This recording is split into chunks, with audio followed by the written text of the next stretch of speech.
ASN Pemprov Sultra soraki PJ Gubernur Andap Budi pimpin apel gabungan kondisi hujan. Viral sejumlah aparatur sipil negara pemerintah Provinsi Sulawesi Tenggara soraki PJ Gubernur Sultra Andap Budi Revianto saat pimpin apel gabungan dalam kondisi hujan. Para ASN Pemprov Sultra berhamburan di pelataran kantor Gubernur Sulawesi Tenggara sambil membawa payung. Peristiwa tersebut terekam kamera dan viral di media sosial.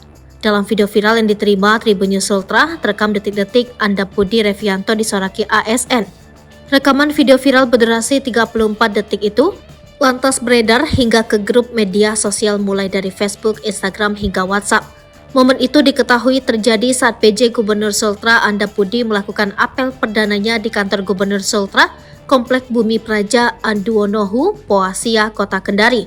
Saat itu hujan turun begitu deras membuat para ASN berhamburan untuk mengambil payung. Sementara PJ Gubernur Andap Budi terlihat berdiri di mimbar upacara dikawal ajudannya. Andap kemudian mengambil alih upacara dengan memerintahkan para ASN tetap berbaris di tempat. Andap meminta para ASN agar tetap siap dan tidak meninggalkan barisan. "Barisan saya ambil alih, perhatikan seluruhnya siap gerak," ujarnya.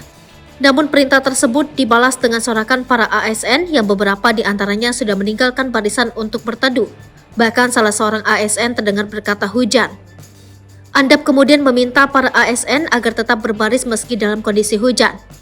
"Bisa tertib tidak?" katanya. Terdengar pula suara seseorang yang menjawab ucapan Andap Budi tersebut. "Bisa," teriak seseorang diduga ASN. Andap Budi Revianto tetap bersikap tegak dan tak dipayungi hujan. Ia terus berdiri di mimbar, sembari memberi aba-aba kepada para ASN yang berlarian. "Siap gerak," kata Andap. Sontak saja postingan ini pun ramai di media sosial.